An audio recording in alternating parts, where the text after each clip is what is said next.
Goncalo Inacio emerges as the latest target on Manchester United's transfer list.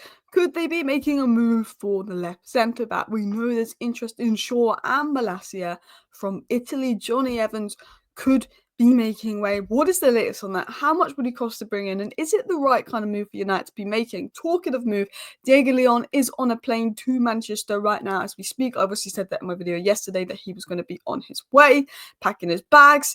And then, there's talk of Evans and Malacia leaving. Clubs are interested in them. What's the possibility of that happen? Kolo Muani not looking likely. David Ornstein and other sources of information have confirmed that Spurs and Juventus are well ahead of United in the race for Kolo Muani. Could United be targeting another attacker? The truth about Gyokeres' gentleman's agreement has been revealed, and Cunha has a 50 million release clause if Wolves get relegated. They are two players that United are looking at, and if we could get both, Gyokeres 58 million, Cunha 50 million. If we're talking about the release clause, the gentleman's agreement, 108 million for those two. Amad, Cunha, Gyokeres front three would be an absolute joke, but we've got to be realistic. It's not FIFA. We'll talk about that later on. There's a few other targets we've been linked to as well. We've also been linked to a young Serbian striker, and then more updates on Rashford's exit. Monaco entering the race. Dortmund won him, Milan won him, Juventus won him, Napoli won him, Barcelona won him. It's really heating up in terms of Marcus Rashford exit. I think Barcelona's his preference, but they need to find the money. So let's dive into this first story that I got through the United Red Report, VMA's Football, that Dortmund and United are evaluating signing Goncalo Inacio in the winter market. He was linked to Manchester United and Liverpool, I believe, by, was it Fabrizio Romano back in summer, the left centre-back.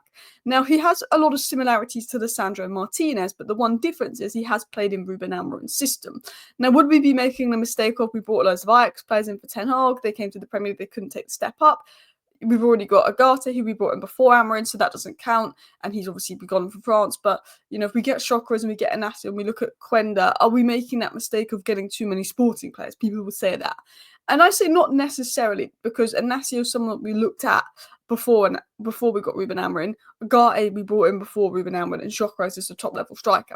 If we start going out and buying everyone for Sporting, it's a bit of a different situation. So I'm not worried about that.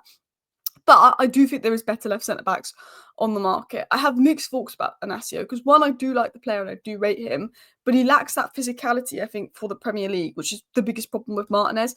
I feel like Martinez's weaknesses are his weaknesses and Martinez's strengths are his strengths.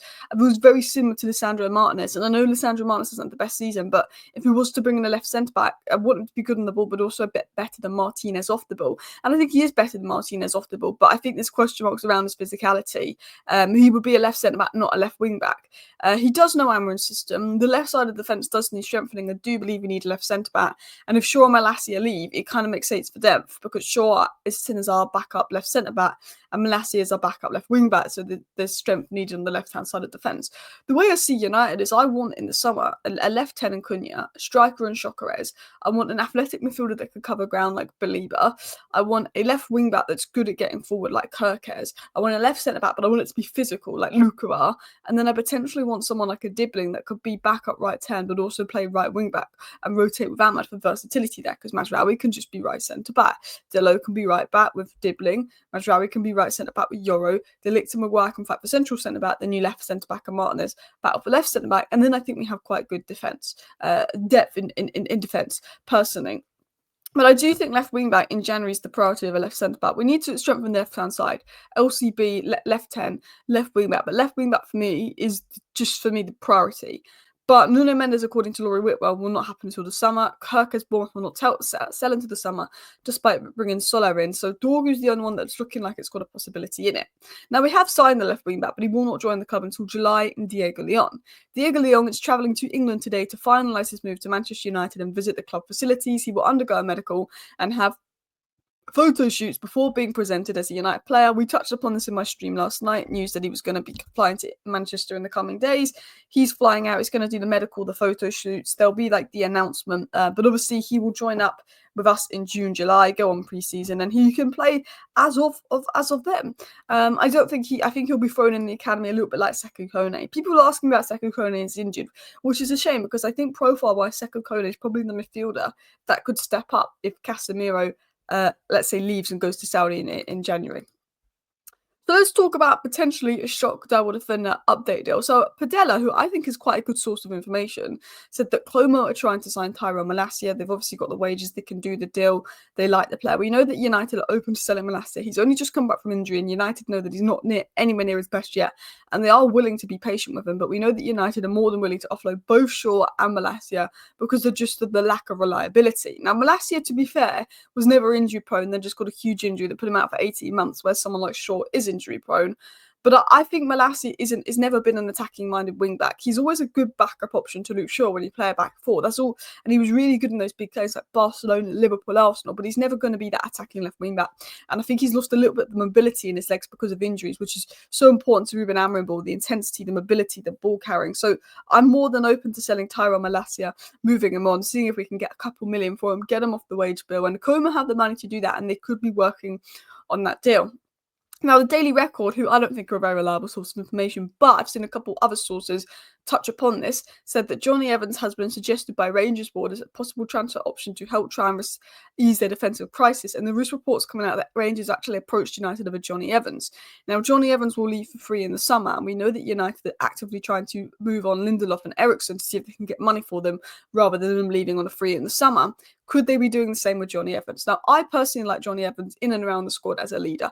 I would sacrifice Lindelof before Johnny Evans because I think Johnny Evans is there as a leader, someone to have in the squad as a good personality. He leaves at the end on the summer. He's not going to play much, Johnny Evans. We probably could afford to let go of him, but I'm not that fussed because I think he's a leader. I think he's someone that's good to have around the squad. And if we do have an injury crisis, you can call upon him.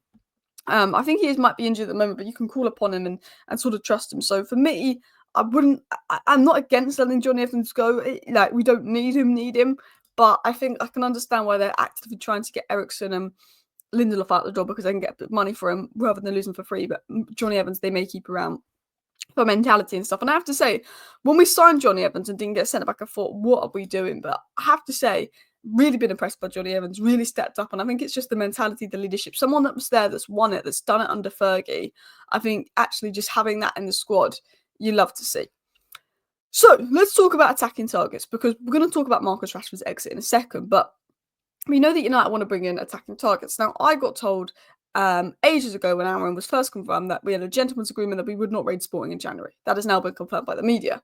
But Gyokeres in January will be available, so in summer, will be available for about £60 million. Victor Gyokeres and Sporting have a gentleman's agreement which will allow Victor Gyokeres to leave the club for as little as £58.6 million.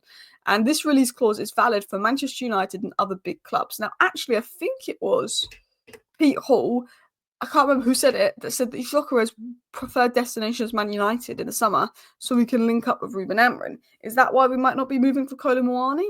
We're going to talk about that in a second. Is that why we're not potentially spending much money in January because we feel we can get Gyokeres? Who knows? Another player that United have looked at for a while, and this player's always hinted at going to United because he knows that we've been interested in him for a while, is Matheus Cunha. The Malacia has confirmed that there is a relegation clause in the contract of Matheus Cunha, and it's believed to be under £50 million. So if you can get Matheus Cunha for about £40 million if Wolves get relegated, you get Gyokeres for about £60 million. That's £100 million on two top-class attackers, Gyokeres, Ahmad, and Cunha, and that takes up a level. And to fund that, Rashford goes, you get him off the wage bill. Let's say we get 40-50 million from him in the summer. Cirks, we recoup 25-30 million for him. And then Anthony, they get off the wage bill. He gets just loaned out. United actually kind of have the funds to do that, as well as getting the left wing back sorted, getting the midfielder, because Casemiro and Eriksson should go and Casemiro should be off the wage bill, and potentially bringing the left centre back, which is quite crazy. In other news, it was said there's a bit of an issue on Kolo Muani's salary for Manchester United due to the club's PSR situation. So David Ornstein, which is interesting because he said we shouldn't be affected too much by FFP at the moment. So we're getting mixed sort of talk about, are we affected by FFP or not? Because one day we're not going to be affected by FFP and the next day we can't do something because of FFP, because of PSR. Is it a Man United excuse? Is it genuine? I think there's elements of we can only spend a certain amount, but I do sometimes think that United tell the media about PSR and FFP and go on about it more than any other team as an excuse in the transfer window. It was said that Manchester United remain in the hunt to sign a striker, but Spurs and Juventus are considering a further advance in the race for Kolo Muani. is what was said there. So we like him. Maybe if Rashford goes on loan, we go for him, but it doesn't look very advanced. In terms of Rashford exit, it was said that AC Milan have already held talks, whilst Juventus, Napoli, Bayern Munich, Borussia Dortmund, and West Ham have made contract. Atletico Madrid are aware of the situation, have spoken to Rashford's camp, and we can now confirm that Barcelona have made contact. Manchester United forward Marcus Rashford is subject to interest from Barcelona and now Atletico Madrid. Barcelona's plan is to make an offer to sign Marcus Rashford with an option to make it permanent. Barcelona's Rashford's dream move. They're working the hardest to get Rashford. Will they have the funds? Atletico Madrid, of course, shown some interest. They need a left winger. Bayern Munich makes sense when you look at the system. Dortmund, of course, they love a loan. Juventus, Napoli have interest, but there's question marks around the wage bill. I think if it's not Barcelona, he goes to AC Milan, and I think we'll get a breakthrough in Rashford's exit in the next week because he's been linked to so many clubs and there's a lot of interest there. But anyway, that is your 10-minute Manchester United news and transfer news roundup. I hope you guys found this video informative. I just wanted to get through all the news in literally like 10 minutes for you guys as well. But there is talk as well that the permanent fee for Marcus Rashford would be £40 million. Thank you for watching. Bye.